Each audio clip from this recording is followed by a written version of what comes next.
Hello everyone. In this video, we will do a comparative study between Poetics by Aristotle and Natyashastra by Bharata Muni. We are in a way familiar with both these works. We know that both these works, they are pioneers in dramatics. Aristotle's Poetics in Greece and Natyashastra in India. Even today, both these texts are studied and interpreted. In a way, they are both very similar. Here, Natyashastra talks about the origin of theatre in India, whereas Aristotle's Poetics talks about origin of theatre in Greece. So, in a way, they are very similar because they are both concerned with the same topic, but there are differences. So, that is what we will be discussing in this video. Firstly, to give a very short introduction as well as a point to this discussion, the authors of these two works. We know Aristotle as a great historic figure. He has written several important texts. We know that about him, about politics, about physical sciences, theology, aesthetics, and so on. Whereas when we talk about Bharata Muni, when we say Natyashastra was written by Bharata Muni, we do not know how much of that sentence is completely correct. Because we think that he is the maker of Natyashastra, but how much of it is written by him, we do not know. Now, as we know, Poetics is concerned with European dramatology, whereas Natyashastra is concerned with Indian dramatology. Just like how Indian films are different from English movies. So same way, our theatre was different from the theatre of the Europe.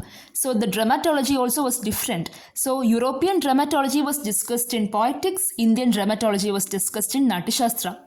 And Poetics was written in Greek. It is thought to be written during the 4th century BC. Whereas Natyashastra, being an Indian work, it was written in Sanskrit, and the period in which this work was written is unknown. Natyashastra is like an anonymous person. We do not know exactly who wrote it or exactly when it was written. Now, Aristotle as well as Bharata Muni has a story for how dramas originated. Now, Aristotle's theory is that it's a bit historic. That is, in the earlier days, there were these dithyrambic songs which were sung for god Dionysus. So it is from these and from the epic poetry that theatre originated. That is what Aristotle says. On the other hand, Bharata Muni has a mythical story. You can't say it's historic. So this story goes like this. Brahma, God, told Bharata and all his 100 sons about all the things that they should know about drama and theatre, about Natyashastra, and that is how drama originated. This is the story, origin story given in Natyashastra by Bharata Muni. So Poetics is completely secular. It has a historical background, whereas our Natyashastra could be a sacred text. Now, the fourth point is that Aristotle's Poetics could be thought of like a commentary, a small commentary on the literary and philosophical aspects of dramatology. Whereas, on the other side, we have Natyashastra, which is 10 times longer than Aristotle's Poetics. If Aristotle's Poetics could be seen as a commentary, here we have Natyashastra, which is like an encyclopedia, which is so long, it is so elaborate. Here, Bharata Muni talks about everything, literary aspects, philosophical aspects, and even technical aspects. So everything about drama is being covered in Natyashastra. Now moving on, we can see that Aristotle focused on the written text. When he talks about all the rules that has to be followed, he is talking about how good the script has to be for a play. Whereas when we talk about Bharata's opinion, Bharata is concerned about all aspects of theatre, not only the script, not only what is written, but also how it is put forward in front of the spectators. The spectacle that is put forward is also important. Now in Poetics, we say plot is the soul of tragedy. No, the written part. Plot is the soul of tragedy, and there could be two types of plots. Simple plots and complex plots. On the other hand, we have rasa, which is thought to be the soul of drama, and there are 8 rasas, 8 types. Shrinkara, Hasya, Karuna, Raudra, Veera, Bhayanaga, Bibhatsa, Adbhuta, and Shanta, could be debated. We still do not know whether it should be added as a ninth rasa or not. Coming on to the next point, we have the Greek tragedy, which begins with a chorus. So the introduction kind of thing of a Greek play will be given by a chorus. Whereas in an Indian drama, in Indian theatre during those times, there is a Sutradhara who would come and give an introduction. So we had a play when I was doing my PG. There was this play called Mricha Gadiga, or The Little Clay Cart. That is where I have met a character called Sutradharaga. So Sutradharaga acts like a chorus in Greek plays. When we have read Oedipus, you find this chorus coming and giving an introduction also in between commentaries. So that is what Sutradharaga also does. Now, the eighth point is about imitation or mimesis. Aristotle says that art is an imitation. Of course, he was a student of Plato, so he continued with the same theory that art is imitation. But he doesn't talk about how to imitate.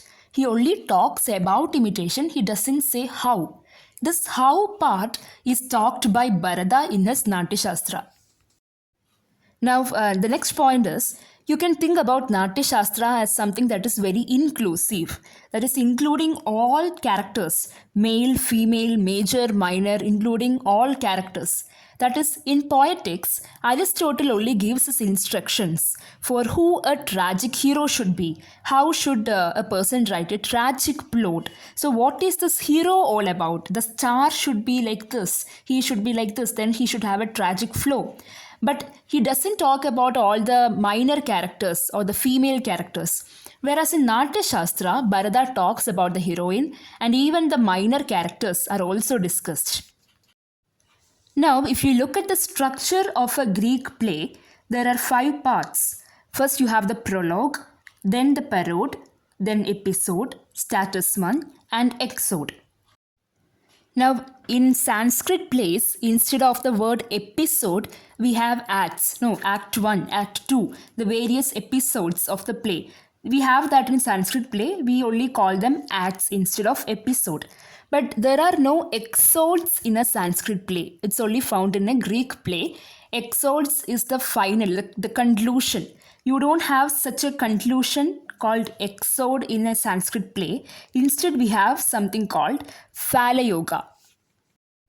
Now, this 11th point, emphasis on plot. We just mentioned it already in a previous point. That is, Poetics give a lot of importance to the plot, whereas Natyashastra gives importance to the spectacle, how it is presented in front of the audience is very important. The dance, the songs, all the acting, all these things are very important in Natyashastra. Now, the last point, 12th point, can be seen as a similarity and also as a difference. That is, in Poetics and Natyashastra, both Aristotle as well as Bharata Muni both talk about the effect of drama. Simply writing and enacting a drama is not enough. That theatrical effect should be seen in the audience. That is important. The difference is that Aristotle says that this effect, it's called catharsis. That is, it should bring pity and fear in the audience. Whereas in Natyashastra, this effect is called Rasa Sutra. So that was the comparison between Aristotle's Poetics and Bharata Muni's Natyashastra. So we know that these both books are very important. They were milestones, the origins of dramatology in European countries and also in Indian theatre. Now, they are very important and they have inspired many texts that followed. So with these points, I would like to conclude the video. I hope you have understood. Please let me know your suggestions in the comment section. Thank you so much for watching.